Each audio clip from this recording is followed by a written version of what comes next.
discuss the latest now with our international affairs editor, Kethevane Gorjestani. Kethevane, Kamala Harris, she was criticised a lot, wasn't she, for not doing enough interviews. She started talking, but not necessarily to the kind of people, the kind of outlets you might expect. No, because, yes, CBS 60 Minutes, that is old school traditional media. It's a tradition for presidential candidates to sit down with 60 Minutes, even though Donald Trump so far has refused to do it this time around. But if you look at the rest of her interviews for the week, it's very eclectic and different.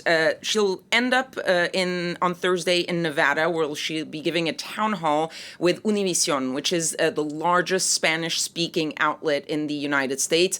Nevada, of course, a state where there are a lot of Latino voters, which she's trying to cater to.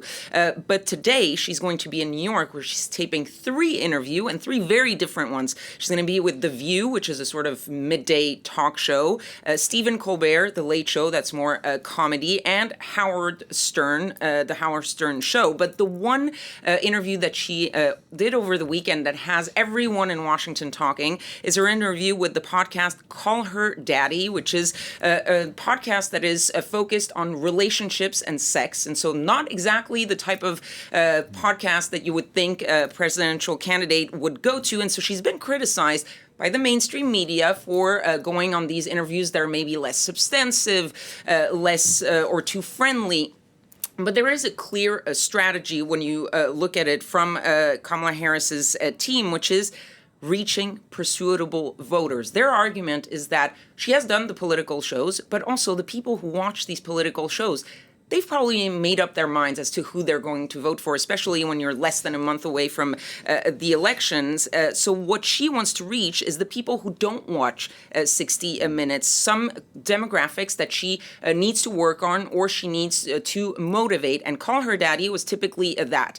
She managed to focus on reproductive rights, on abortion, themes that work for the Democrats. But also, when you look at a recent survey of the listeners of that podcast, 5 million of them, 25% say that they identify as Republicans, 20% identify as independents, people who are possibly persuadable. She also did a few weeks ago the podcast All the Smoke, which is a basketball-focused podcast, not really political, but that targets men of color, people that she also needs to talk to. Howard Stern, same thing, 10 million viewers, mostly non-educated men, which is a group that she's struggling with, that she needs to try to get. So that strategy is really getting through to groups that are less engaged politically, that she needs really to win. These are younger voters, more men, and men from Black and Latino communities.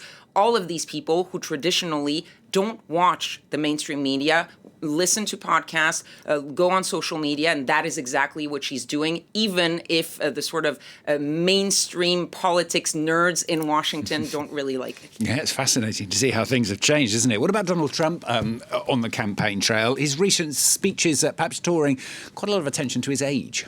Absolutely. And if you look back a few months ago when Joe Biden was still the Democratic candidate, Donald Trump would not miss an opportunity to point out Joe Biden's mental health decline, to point out his age. And it seems that the tables have turned a little bit. Now, having covered Donald Trump for the past few years and listening to his rallies, he has always had a tendency of going off script, of sort of rambling a little bit. But things have gotten a whole lot worse in recent months. If you listen to some of his speeches, he often confuses names, confuses locations, confuses the names and titles of different leaders from different countries. He goes off on odd tangents about sharks and electric boats, things like that. And just recently, after his debate with Kamala Harris, a week later, he was boasting about how great he had done at that debate, pointing to the crowd going crazy.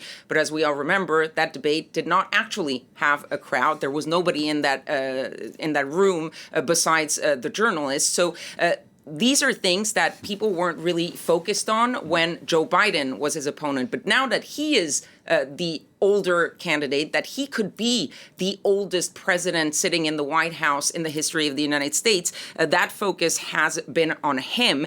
And added to that is the fact that he has a tendency and a history of not talking about his medical condition, not releasing his medical records when he was president, not doing it as a candidate, not even doing it after he was shot in Butler a few months ago. There was simply a statement from his campaign saying he's doing fine, the bullet only grazed his ear, and everything's fine. They said he had undergone tests. He said that he would be happy to release the records, but they still have not, and they refuse to do so. And if you remember, when he was president, at the end of his presidency, when he had COVID, we only found out much later that things were actually much worse than what they had actually put out to the public. And so all of that makes him now the sort of focus of this question of when is too old to be running for the White House. So briefly then, where do we stand? Less than a month to go it is now, isn't it? Well, with all the information that we have and all of the ramifications of this campaign, actually things haven't moved really that much. It's still very, very tight in the national polls, Kamala Harris with a slight edge. And it's still pretty much the same picture when we talk about those battleground states. Kamala Harris with a slight edge in that blue wall, Wisconsin, Michigan, Pennsylvania, and also a little slight edge in Nevada. And Donald Trump with a slight edge in North Carolina, Georgia, Arizona. All of that is within the margin of error. So very, very close race till the finish, and decided probably by a few 100,000 votes, maybe like last time. Whatever tide you stand, it's going to be a fascinating election, isn't it? Kethevane, thanks very much. Kethevane Gorjestani, our international affairs editor, and former, of course, Washington correspondent as well.